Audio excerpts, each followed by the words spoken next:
आप इधर उधर जाकर अपनी कुर्सी अपने अपने स्थान पर बैठ गए खामोशी के साथ।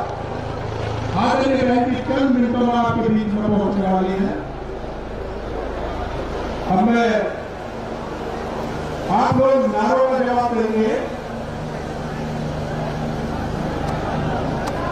बहुजन समाज पार्टी,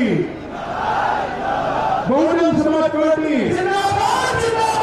बाबा साहब डॉक्टर भीमराव अम्बेडकर, बाबा साहब डॉक्टर भीमराव अम्बेडकर, माननीय काशीराम जी, माननीय श्री काशीराम जी, बहन कुमारी मायावती जी, बहन कुमारी मायावती जी, बहन कुमारी मायावती जी, सर्व समाज के सम्मान में, सर्व समाज के सम्मान में, सर्व समाज के सम्मान में बीएसपी की क्या पहचान, बीएसपी की क्या पहचान, बीएसपी को सत्ता में लाएंगे, सर्व समाज को खुशहाल बनाएंगे, बीएसपी को सत्ता में लाएंगे।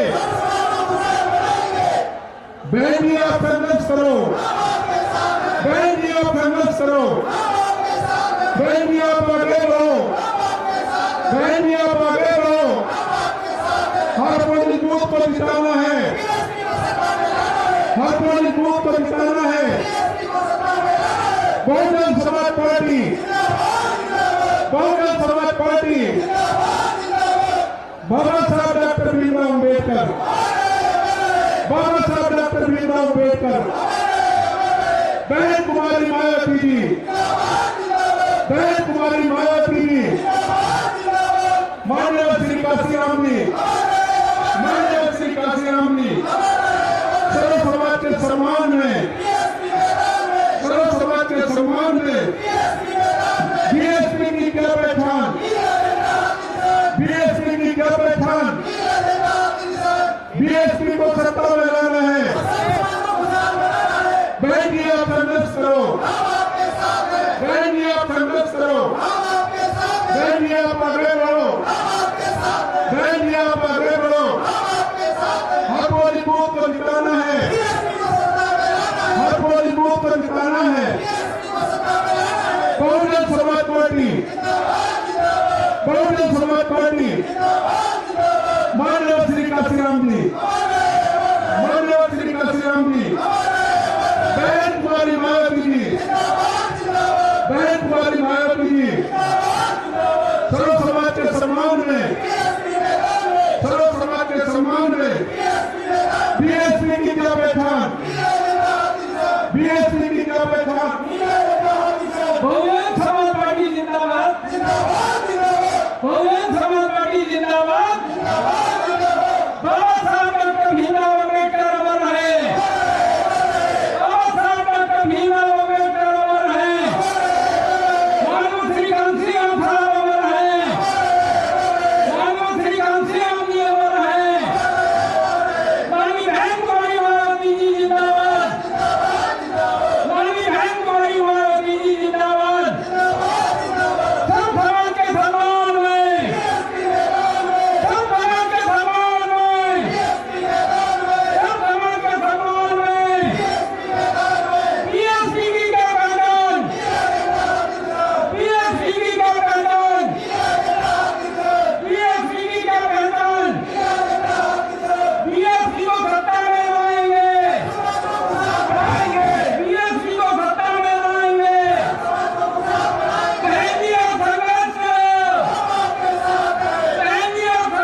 जिंदाबाद। बाबा साहब डॉक्टर भीमराव अम्बेडकर अमर रहे। बाबा साहब डॉक्टर भीमराव अम्बेडकर अमर रहे। भगवान श्री कांसी राम जी अमर रहे। भगवान श्री कांसी राम जी अमर रहे। रानी बहन कुमारी मायावती जी जिंदाबाद। रानी बहन कुमारी मायावती जी जिंदाबाद। संत समाज के सम्मान में, संत समाज के सम्मान में।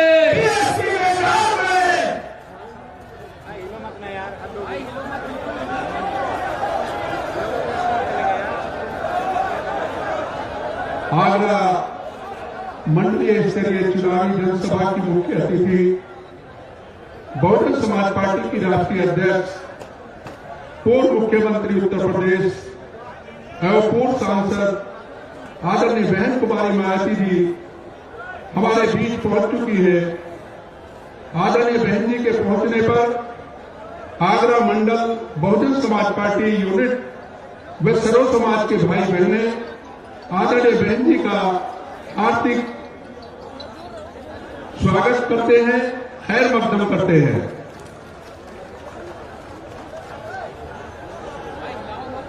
और अब मैं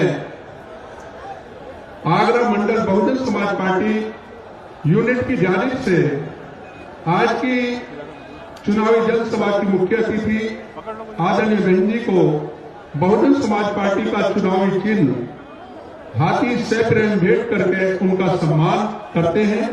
माननीय गुरुलाल।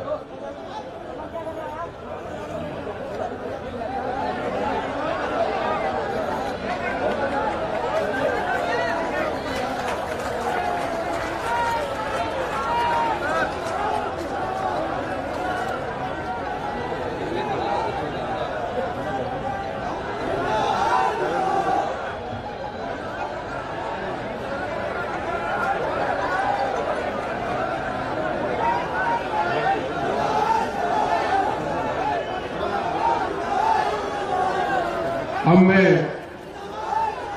ज्यादा समय न लेते हुए अनुरोध करूंगा आज की चुनावी जनसभा की मुख्य अतिथि बहुजन समाज पार्टी की राष्ट्रीय अध्यक्ष, उत्तर प्रदेश की पूर्व मुख्यमंत्री, पूर्व सांसद, करोड़ों करोड़ों कमजोर मजलूम बेसहारा दिलों की आवाज आदरणीय बहन कुमारी मायावती जी से कि वो आए और जनसभा को संबोधित करें। आदरणीय बहन जी।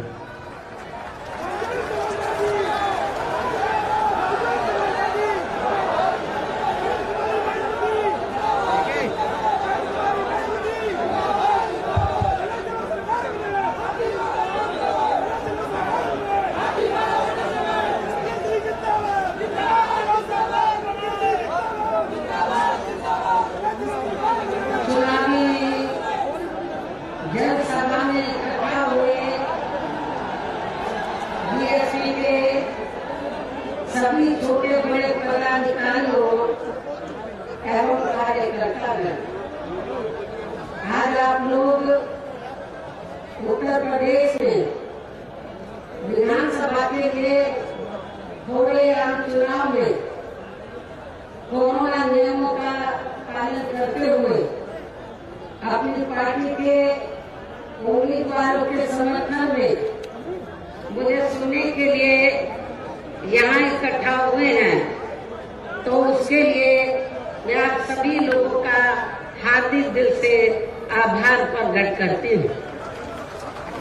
और अब मैं सबसे पहले अपनी पार्टी के संबंध में ये कहना जरूरी समझती हूँ कि हमारी पार्टी ये चुनाव उत्तर प्रदेश की लगभग सभी विधानसभा की सीटों पर अकेले अपने बलबूते पर ही पूरी तैयारी व दमदारी के साथ यहाँ सन 2007 की तरह फिर से अपनी पार्टी की पूर्ण बहुमत की सरकार बनाने के लिए लड़ रही है,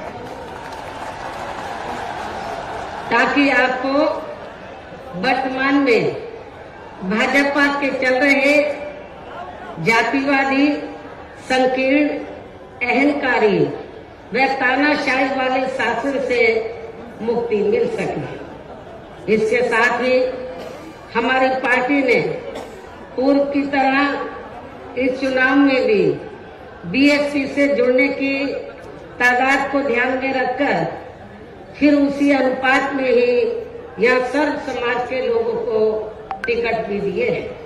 और अब इस चुनाव में आप लोगों को अपना वोट कांग्रेस, बीजेपी, सपा व अन्य विरोधी पार्टियों को न देकर केवल अपनी एकमात्र हितैषी पार्टी बीएसपी को ही देना क्यों जरूरी है, इसे आप लोगों को समझना होगा।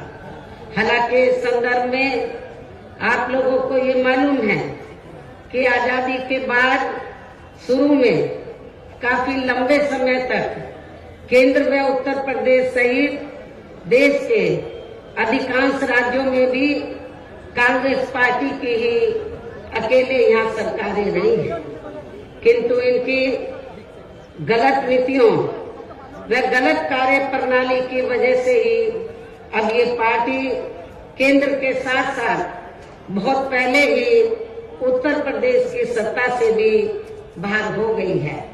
इसके साथ ही ये पार्टी जबरदस्त जातिवादी होने के कारण शुरू से ही हर मामले में यहाँ दलित, आदिवासी व अन्य पिछड़ा वर्ग विरोधी पार्टी भी रही है और अभी भी है, जिस कारण केंद्र में रही इस कांग्रेस पार्टी की सरकार ने इन वर्गों के मसीहा व भारतीय संविधान के मूल निर्माता परम पूज्य बाबा साहब डॉक्टर भीमराव अम्बेडकर को भारत रत्न की उपाधि से भी सम्मानित नहीं किया था, जिसके लिए वो हर प्रकार से पात्र भी थे।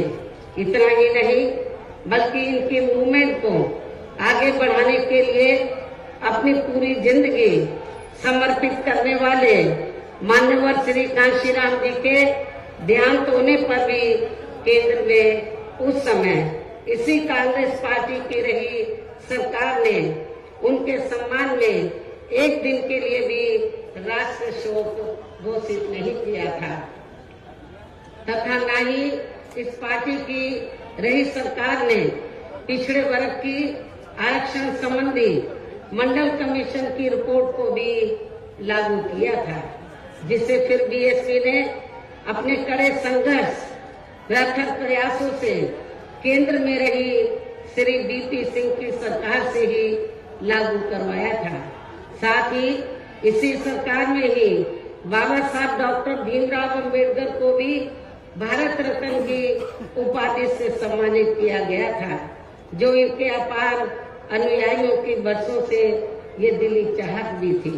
लेकिन अब केंद्र व अधिकांश राज्यों की भी सत्ता से बाहर होने के बाद यही कांग्रेस पार्टी खासकर दलितों, आदिवासियों व अन्य पिछड़े वर्गों के वोटों की खातिर आए दिन किस्म किस्म की नाटकबाजी करती रहती है, जबकि इन वर्गों के मामले में इस पार्टी की सच्चाई तो ये है कि कांग्रेस पार्टी जब सत्ता में होती है और इनके अच्छे दिन होते हैं तो तब इस पार्टी को इन वर्गों का विकास व उत्थान आदि याद नहीं आता है, तथा न ही इनको महिलाओं की भी भागीदारी याद आती है।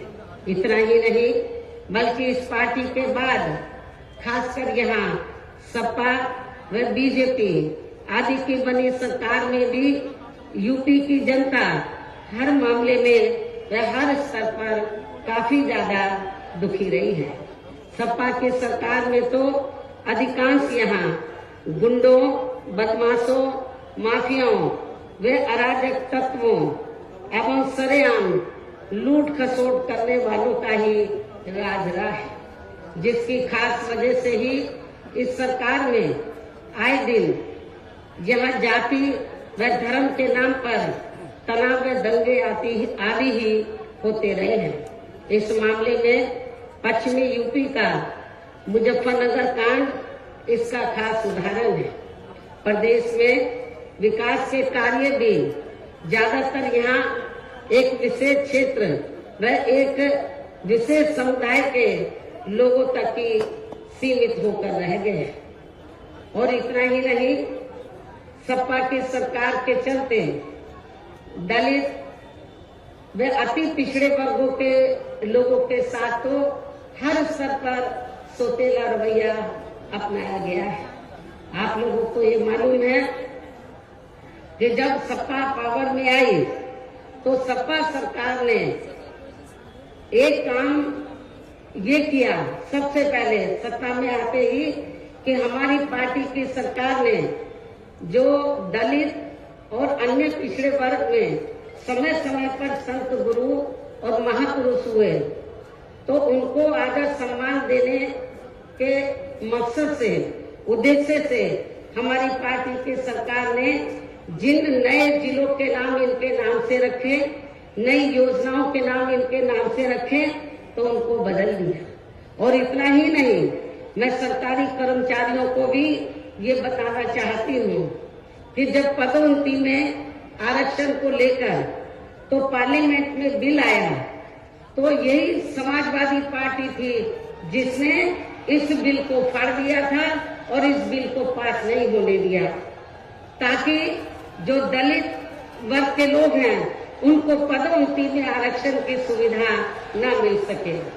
ये समाजवादी पार्टी का कैरेक्टर है, चाल चरित्र है।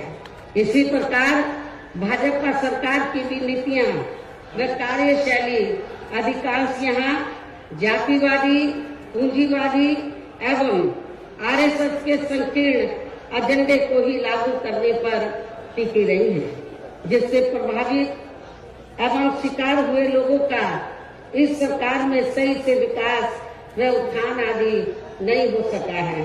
साथ ही इनका हर स्तर पर काफी ज्यादा उत्पीड़न भी किया गया है। धर्म के नाम पर हमेशा यहाँ तनाव व नफरत आदि का वातावरण ही बना रहा है, ये किसी से छिपा नहीं है।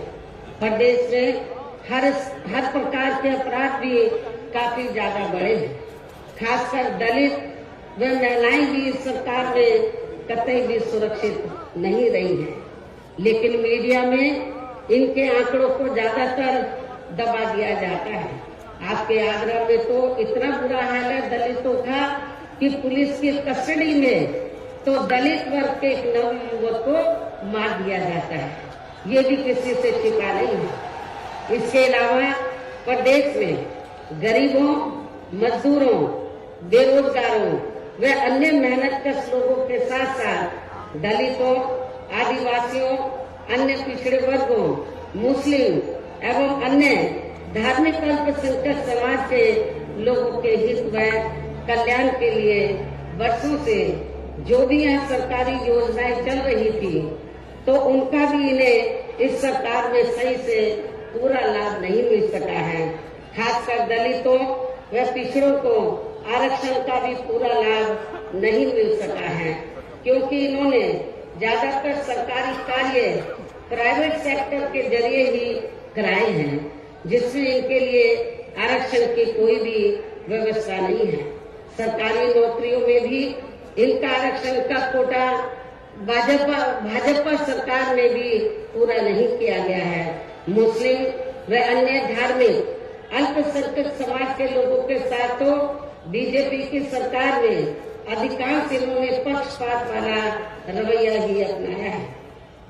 इतना ही नहीं, बल्कि इस बार बीजेपी की सरकार में अपर कास्ट समाज में से विशेषकर प्रबुद्ध वर्ग भी हर मामले में अपने आप को काफी ज्यादा उपेक्षित रहा है। इसके अलावा इनकी गलत आर्थिक नीतियों के कारण यहाँ गरीबी, बेरोजगारी व महंगाई आदि भी काफी ज्यादा बढ़ी है।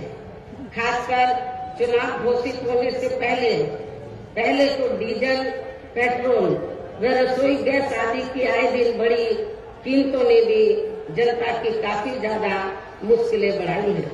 और ऐसा लगता है कि चुनाव खत्म होने के बाद उन्हें इनकी कीमतें बढ़ा दी जाएंगी। इसके साथ साथ उत्तर प्रदेश सहित पूरे देश के किसान भी केंद्र सरकार की गलत नीतियों के कारण काफी ज्यादा दुखी व परेशान रहे हैं और अभी भी परेशान हैं। प्रदेश में बेरोजगार लोगों को रोजगार नहीं मिलने के कारण ही ज्यादातर इनको पलायन भी करना पड़ा है। आप लोगों को ये मालूम है, आजादी के बाद कांग्रेस पार्टी लंबे अरसे तक यहाँ सत्ता में रही, लेकिन यहाँ रोटी रोटी के साधन नहीं मिलने के कारण बड़े पैमाने पर इनका पलायन हुआ। ये लोग पलायन करके चले गए और इसके साथ ही जब बीजेपी पावर में आई तो आप लोगों को मालूम है कि ये सिलसिला जारी रहा और कोरोना काल में जो लोग बाहर के राज्यों से वापिस आ गए, जब उनको रोटी रोजी के साधन नहीं मिले तो उन्हें पुनः पलायन करना पड़ा। मुजफ्फरनगर में भी बड़े पैमाने पर सपा सरकार में लोगों को पलायन करना पड़ा।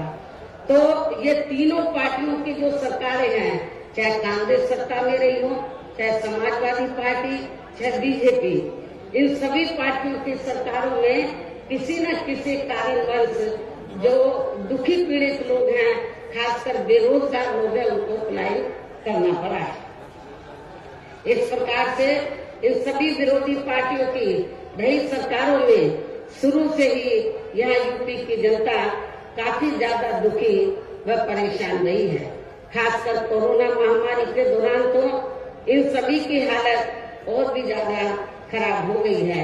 ऐसे में इन सभी विरोधी पार्टियों की रही सरकारों से निजात पाने के लिए अब इस चुनाव में यहाँ प्रदेश की जनता को अपनी एकमात्र विदेशी पार्टी बहुजन समाज पार्टी की ही सरकार बनाना बहुत जरूरी है, जिसने अपने चारों रहे शासनकाल के दौरान बिना पक्षपात व भेदभाव आदि के यहाँ कमजोर एवं उपेक्षित वर्गों के लोगों के साथ साथ सर्व समाज में से गरीबों, बेरोजगारों, गरीबों, मजदूरों, बेरोजगारों, किसानों, व्यापारियों, कर्मचारियों, वकीलों एवं अन्य मेहनतकश लोगों के साथ ही युवाओं, छात्रों, महिलाओं व बुजुर्गों आदि के भी विकास एवं उत्थान के लिए अनेक ऐतिहासिक एवं महत्वपूर्ण कार्य किए हैं।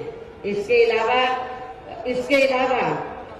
अलावा बीएसपी की रही सरकार में दलित एवं अन्य पिछड़े वर्गों में जन्मे अपने महान संतों, गुरुओं व महापुरुषों आदि को भी विभिन्न रूपों में पूरा आदर सम्मान दिया गया है, जिनकी यहाँ सभी विरोधी पार्टियों की रही सरकारों में काफी ज्यादा उपेक्षा की गई है।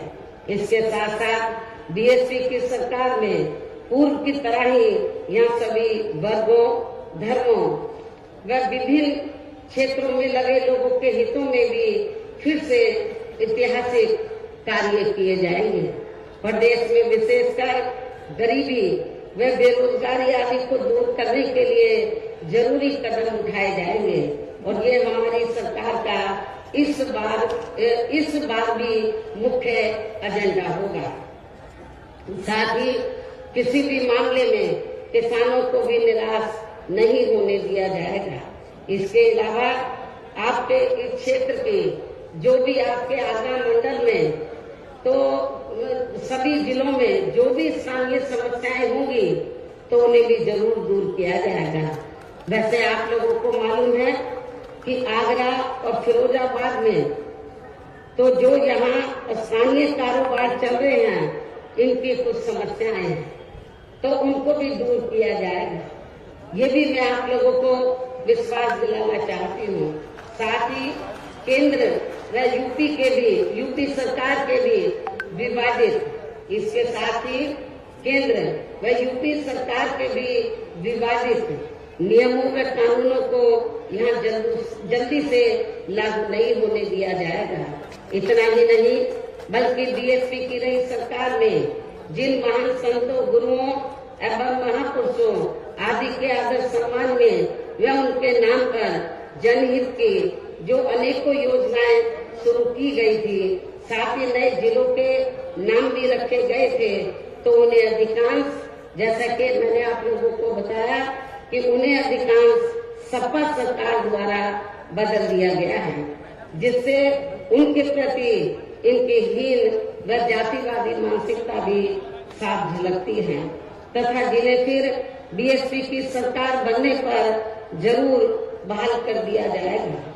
इसके साथ साथ बीएसपी की नई सरकार में सर्व समाज के व विभिन्न क्षेत्रों में लगे लोगों के हितों में जो अनेकों महत्वपूर्ण व ऐतिहासिक फैसले लिए गए थे, जिन्हें सत्ता परिवर्तन होने पर बाद में सपा व बीजेपी की सरकार ने ज्यादातर दरकिनार कर दिया है, तो उन्हें भी फिर से शुरू किया जाएगा। इसके साथ ही बीएसपी की सरकार बनने पर यहाँ बीजेपी व सपा आदि के शासनकाल की तरह कानून व्यवस्था को किसी भी कीमत पर खराब व लचर नहीं होने दिया जाएगा और हर स्तर पर कानून द्वारा कानून का राज कायम किया जाएगा। जाति व धर्म के नाम पर यहाँ लोगों का किसी भी प्रकार से शोषण व उत्पीड़न आदि नहीं होने दिया जाएगा। खासकर कानून व्यवस्था को बेहतरीन बनाने के लिए विशेष अभियान के तहत व दलगत राजनीति से ऊपर उठकर यहाँ गुंडों, बदमाशों, माफियाओं व अन्य आपराधिक एवं अराजक तत्वों को भी जेल की सलाखों में ही भेजा जाएगा। जहाँ मेरी सरकार में इनकी जेल के बाहर नहीं बल्कि जेल के अंदर ही सही जगह होती है।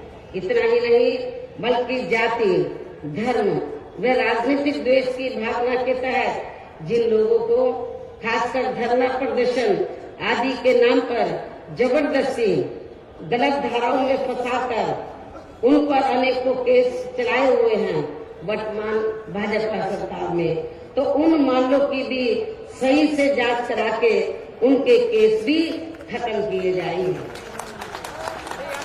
अर्थात वर्तमान भाजपा सरकार में प्रदेश की जेलें जो अधिकांश ऐसे लोगों से भर दी गई हैं, तो उन्हें खाली करा के केवल यहाँ आपराधिक तत्वों को ही रखा जाएगा। इसके अलावा प्रदेश में खासकर शिक्षा के क्षेत्र में व अन्य और विभागों के भी कर्मचारी जो आए दिन अपनी मांगों को लेकर धरना प्रदर्शन एवं हड़ताल आदि करते रहते हैं, तो उन सभी मामलों को निपटाने के लिए एक आयोग का गठन किया जाएगा और उनकी सही मांगों को मान लिया जाएगा। इसके साथ ही यहाँ मैं ये भी कहना चाहती हूँ कि कुछ महीने पहले मैंने दिनांक 7 सितंबर को प्रबुद्ध वर्ग की सुरक्षा, सम्मान व तरक्की आदि को लेकर किए गए सम्मेलन में तथा इसके बाद दिनांक 9 अक्टूबर को मान्यवर श्री कांशीराम जी की पुण्यतिथि के मौके पर भी मैंने सर्वजन हिताय व सर्वजन सुखाय को लेकर जो भी कार्य करने के लिए कहा है, तो उन पर भी जरूर अमल किया जाएगा। लेकिन ये सभी कार्य करने के लिए इस चुनाव में यहाँ बीएसपी की सरकार बनाना बहुत जरूरी है, जिसके लिए पार्टी के लोगों को वोट पड़ने तक यह सभी विरोधी पार्टियों के साम, दाम, दंड भेद आदि हथकंडों से भी जरूर सावधान रहना है। और इस मामले में विरोधी पार्टियां चुनाव होने से कुछ समय पहले या चुनाव के दौरान भी खासकर अपने अपने पक्ष में हवा बनाने के लिए मीडिया व ओपिनियन पोल एवं सर्वे आदि का जो बड़े पैमाने पर गलत इस्तेमाल करती हैं, तो उससे आप लोगों को बिल्कुल भी गुमराह नहीं होना है। ये बात मैं आपको बार बार कहती रही हूँ और आज फिर दोहराना चाहती हूँ। इतना ही नहीं बल्कि इस बार कुछ जातिवादी मीडिया ने इस चुनाव में हमारी पार्टी के लोगों का मनोबल गिराने में भी ये कहकर कोई कसर नहीं छोड़ी है कि इनके नेता कहीं नजर नहीं आ रही है। ये आए दिन मीडिया में इसको न्यूज को फ्लैश करते रहे, जबकि इस मामले में हकीकत तो ये है कि देश में शुरू में फैले कोरोना का प्रकोप थोड़ा कम होते ही मैं दिल्ली से लखनऊ आ गई थी और पिछले लगभग 1 साल से मैं लखनऊ में ही रहकर अपनी पार्टी को मजबूत बनाने के कार्य में लग गई थी। इसके साथ ही इस कार्य में यहाँ ज्यादा ध्यान देने की वजह से मैंने पिछले 1 वर्ष से बाकी राज्यों का भी कार्य लखनऊ से ही देखा है और 1 वर्ष में केवल मैं 2 दिन के लिए दिल्ली गई थी। 1 वर्ष में केवल मैं 2 दिन के लिए दिल्ली गई थी जब मेरी मदर की मृत्यु हो गई थी और इस 1 वर्ष के दौरान मैंने यहाँ पार्टी को फिर से पोलिंग बूथ स्तर पर कैडर के आधार पर यहाँ सही से खड़ा किया है। आप लोगों को मालूम है कि पहले जो कमेटियां बनी थी तो ज्यादातर फर्जी थी। केवल हमारे लोग बता देते थे, नीचे के स्तर के पदाधिकारियों को खुद जाकर कमेटी नहीं बनाते थे। इस बार मैंने सख्त निर्देश दिए कि कमेटी सही होनी चाहिए और जो बड़े बड़े पदाधिकारी हैं वो भी जाकर कमेटी बनाएंगे, ये भी मैंने कहा। तो इस एक कहने का तात्पर्य यह है कि इस 1 वर्ष के दौरान मैंने यहाँ पार्टी को फिर से पोलिंग बूथ स्तर पर कैडर के आधार पर यहाँ सही से खड़ा किया है तथा सर्व समाज के काफी नए लोगों को भी तैयार किया है। इसके साथ ही पोलिंग बूथों की कमेटियों के बनने के बाद फिर मैंने अपने ज्यादातर निवास स्थान पर ही उनकी समीक्षा बैठकें भी की है और ये कार्य खत्म होने के बाद फिर मैंने इस बार उम्मीदवारों का चयन करने के मामले में भी विशेष ध्यान दिया है, क्योंकि इस मामले में पिछले चुनाव में हमारी पार्टी के कुछ वरिष्ठ नेताओं ने जो अधिकांश दूसरी पार्टियों में चले गए हैं, उन्होंने काफी विश्वासघात किया है। पिछले बार चुनाव में उन्होंने काफी विश्वासघात किया, न जातीय समीकरण का ध्यान रखा, बल्कि सुनने में तो ये आया कि दूसरी पार्टियों के उम्मीदवारों से साठगांठ करके हमारे नेताओं ने ज्यादातर डमी कैंडिडेट खड़े कर दिए, जिसकी वजह से पिछले विधानसभा चुनाव में हमारी पार्टी का अच्छा रिजल्ट नहीं आ सका। इस चीज का मैंने विशेष ध्यान दिया इस बात की तरफ और मैंने ये फैसला लिया कि इस बार मैं ये कार्य अपनी देखरेख में खुद करूंगी। 403 विधानसभा की सीटें हैं, एक सीट पर मैं उम्मीदवार से खुद मिली हूँ, अपने रेजिडेंस पर उनका पूरा परिचय लिया तो तब मैंने उनका टिकट फाइनल किया है, ताकि पिछले चुनाव की तरह हमारे साथ कोई धोखा न हो जाए। और इसके बाद जैसे ही मैं इस कार्य से कल मैं फ्री हुई इस कार्य से, तो आज मैं अपनी पार्टी के उम्मीदवारों को जिताने की अपील करने के लिए यूपी की दलितों की खास राजधानी आगरा में आप लोगों के बीच में आ गई हूँ।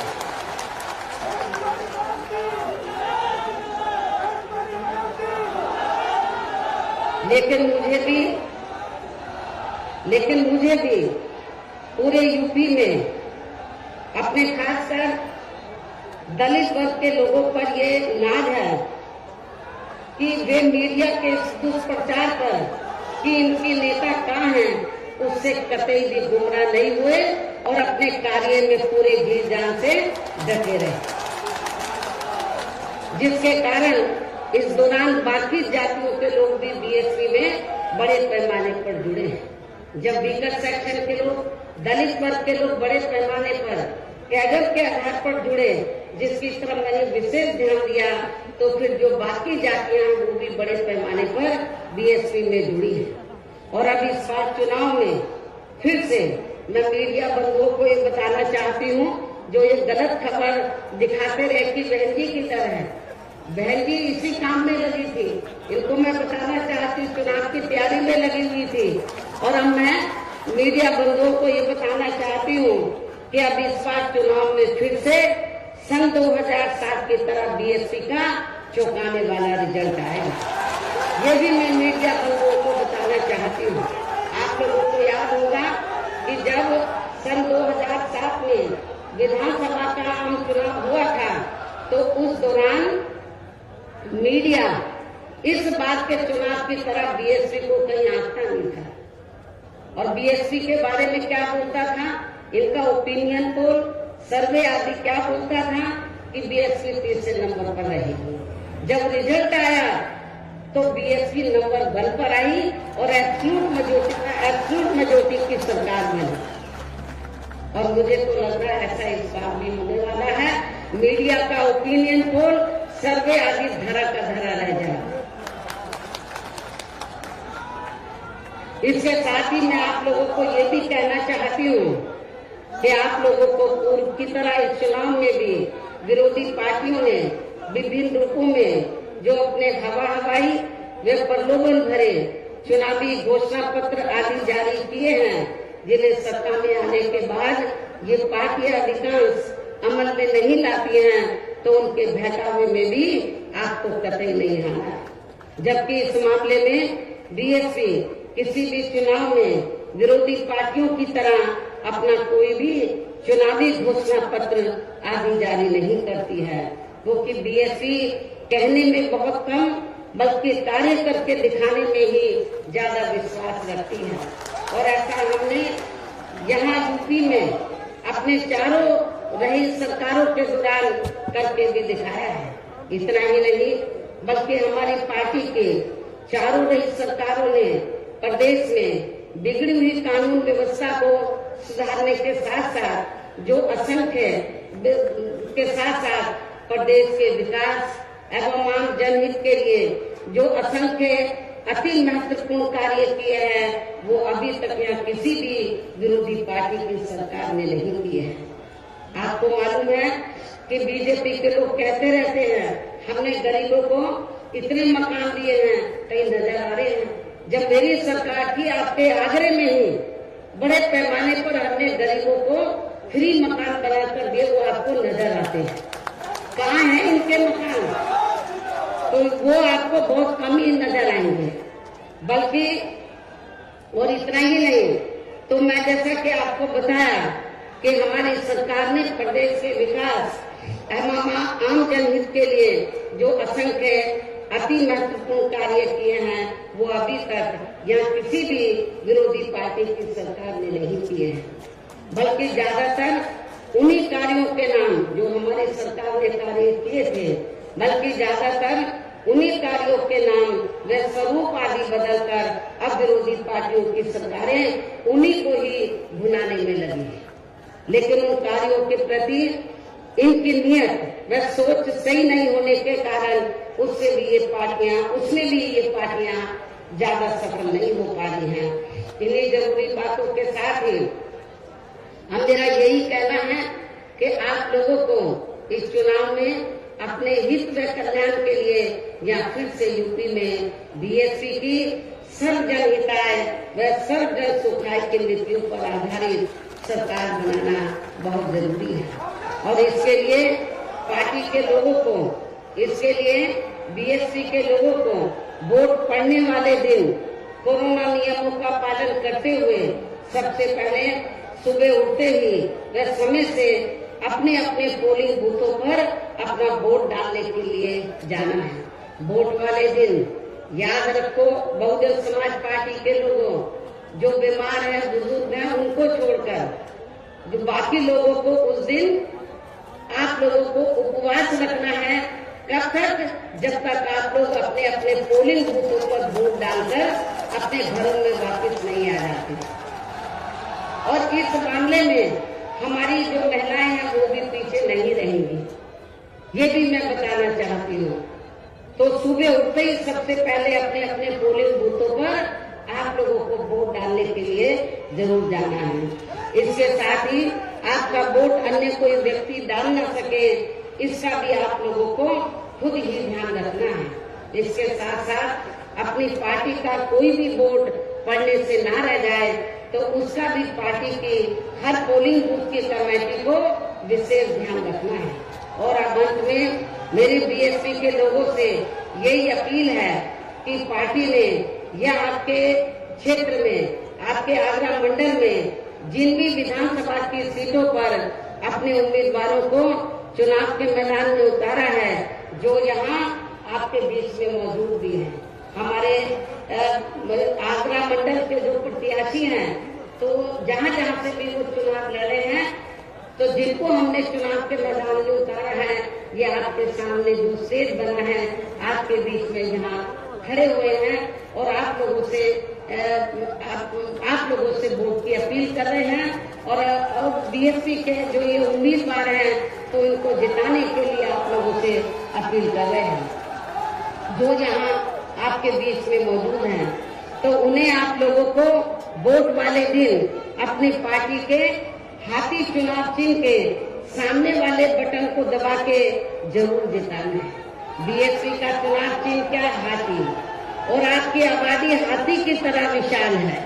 आप लोगों को अपनी विशाल आबादी को ध्यान में रखकर, आपका वोट बहुत ज्यादा है, आप लोगों को हाथी चुनाव चिन्ह के सामने वाले बटन को दबाकर इनको जरूर कामयाब बनाना है।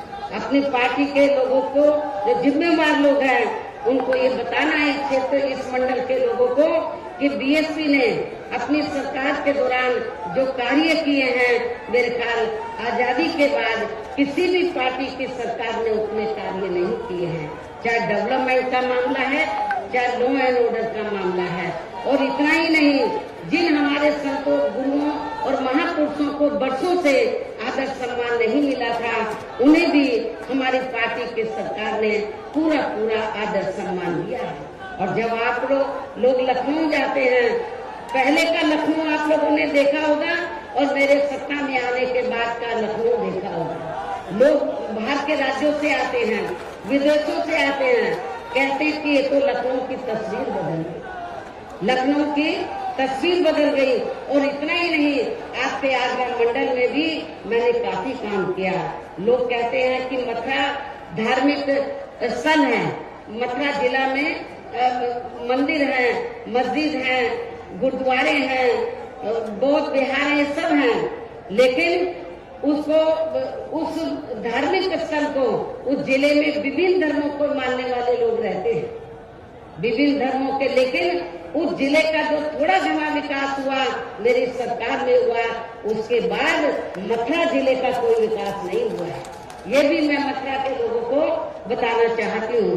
केवल मीडिया में हवाई बातें करते रहते हैं और लोगों को धर्म की आड़ में, उनके जो भावनाएं हैं, तो उनकी भावनाओं की आड़ में तो लोगों का वोट लेने का प्रयास करते हैं, लेकिन हकीकत में जमीनी तौर पर वहाँ पर कोई विकास का काम वर्तमान भारतीय जनता पार्टी की सरकार में नहीं हुआ है। यही सपा सरकार का हाल था।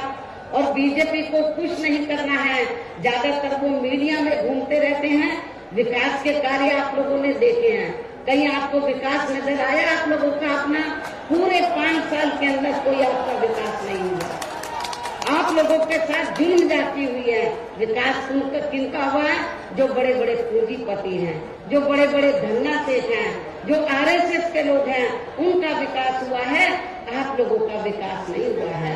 यदि आप लोग चाहते हैं कि आप लोगों का विकास हो, सर्व समाज का विकास हो, तो आप सभी धर्मों के लोगों का विकास हो, सभी जाति के लोगों का विकास हो, तो फिर आप लोगों को बहुजन समाज पार्टी के आगरा मंडल से जो हमने अपने प्रत्याशी चुनाव के मैदान में उतारे हैं, तो उन्हें अब आप लोगों को वोट वाले दिन अपनी पार्टी के हाथी चुनाव चिन्ह के सामने वाले बटन को दबा के जरूर जिताना है।